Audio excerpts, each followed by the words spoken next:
呢個單位以純色、乾淨為色彩嘅設計核心，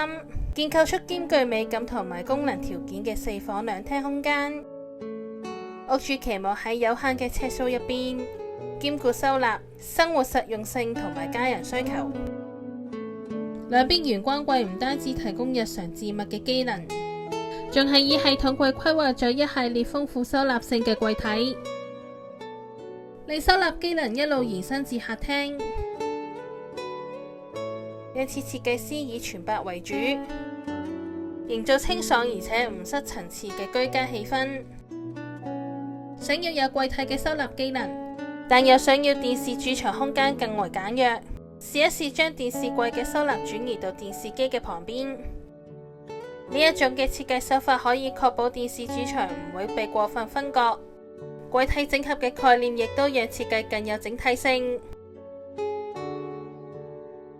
門口設計咗2個玄關櫃，一個可以巧妙地隱藏日常頻繁穿着嘅鞋，而另一座櫃就可以承擔更多元嘅任務。平台用嚟收納出門必須嘅鎖匙、銀包、口罩，甚至係細小嘅雨遮。多年嚟認真收藏嘅各式公仔，或者為數不少嘅擺飾，可以放喺走廊上。規劃實用又美麗嘅玻璃櫃，令珍藏品成為家中另一個吸睛焦點。喺白色睡房裏沉澱心靈，白色唔止係顏色，更係一種氣氛，一種寧靜致遠嘅意境。佢可以洗滌你一日嘅疲累，讓你嘅睡房成為一方淨土，安然入睡。此外，白色仲可以令你嘅睡房睇起嚟更寬敞明亮，令你感覺更加舒適自在。呢一份開闊感可以俾你呼吸更暢順，心情亦都更愉快。收納需求比較高嘅屋主，將整個床頭打造成大型置物空間，將床頭板、床頭櫃同埋牆面結合，令原本零散獨立嘅元件具有整體性，視覺上會更加整潔，達到放大空間嘅效果，而且反而有更多空間可以規劃儲物空間。當白色運用喺掩門衣櫃嘅設計上，更可以營造出一種寧靜放鬆嘅氣氛。屋主選擇一款極簡風格嘅白色掩門衣櫃，櫃面平滑光亮，冇多餘嘅裝飾，呈現出簡約嘅美學。櫃入邊可以設計可以調節高度嘅層板，方便根據衣物嘅長短進行調整。主設以透明玻璃區分乾濕區，放大空間視野。長形洗面台同埋鏡櫃，營造出視覺連貫嘅效果。間接照明亦都可以烘托浴室嘅放鬆情景。當小朋友長大嗰陣，佢哋開始成為獨立嘅個體，並且需要獨立嘅空間，亦需要花費較多時間喺課業上。床下可以擺書台，規劃書櫃節省空間。最令人心動嘅，莫過於倒頂衣櫃嗰種令人驚嘆嘅收納能力。隨住時間嘅推移，衣物、被、換季嘅衣物，甚至係偶然先用到嘅旅行用品，總係會悄悄地佔據了家中嘅各個角落。而倒頂衣櫃就好似一個慷慨嘅寶物箱，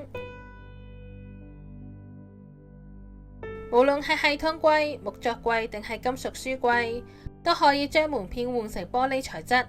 好處就係可以避免灰塵囤積喺櫃入邊，又可以保有視覺嘅通透，量體也會更顯輕盈。下次同主次都係以同款式設計，牆面以灰色設計為浴室打造咗一個中性嘅百搭背景，可以完美配搭各種顏色同埋唔同嘅質感。嚟到2個囡囡嘅房間，當有2個小朋友一齊住嗰陣，一定鬧得唔可以分開，但又好希望可以佢哋一齊成長。上下鋪係最適合，亦都係最節省空間嘅安排。喺現代常見嘅兒童書桌規劃，可以俾大人陪伴小朋友一齊閱讀同埋做功課，透過收納線條創造領域嘅歸屬同埋秩序感。喺空間入邊亦都可以保有獨立感。女兒房最多嘅係乜嘢呢？當然係娃娃公仔啦。床邊啱啱好有一個凹位，設計師就喺呢一度設計咗一個開放式展示櫃，呢一度唔止係一個櫃，更係一個夢想嘅舞台，為囡囡珍愛嘅公仔打造咗一個專屬嘅小小世界。都係以白色為主調，配搭 L 型櫥櫃設計嘅廚房，佢唔止係烹飪嘅地方，更係一個充滿生活嘅氣息，可以俾人放鬆心情，享受每一刻嘅溫馨。白色係純潔簡約嘅象徵，運用喺廚房設計入邊，可以令空間感瞬間放大，即使係細尺數，亦都可以擁有開闊嘅視覺感受。而且白色廚房喺視覺上非常之容易配搭，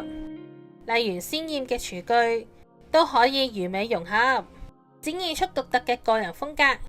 L 型廚房設計係一種非常聰明嘅空間利用方式，佢能夠充分利用牆角嘅空間，形成一個流暢嘅動線，令你喺烹飪嗰陣時可以輕鬆轉身，拎取所需嘅食材或者器具。工人房以地台床配搭書台嘅設計，可以為小小嘅工人房打造一個機能完善嘅小天地，將睡眠區巧妙地墊高，下邊就係隱藏住大量嘅收納空間，可以輕鬆收納碗櫃衣物、書籍，甚至係行李箱。而地台嘅旁邊就係一張簡約利落嘅書台，充足嘅光線灑落喺台面上，營造出一個寧靜舒適嘅閱讀或者工作角落。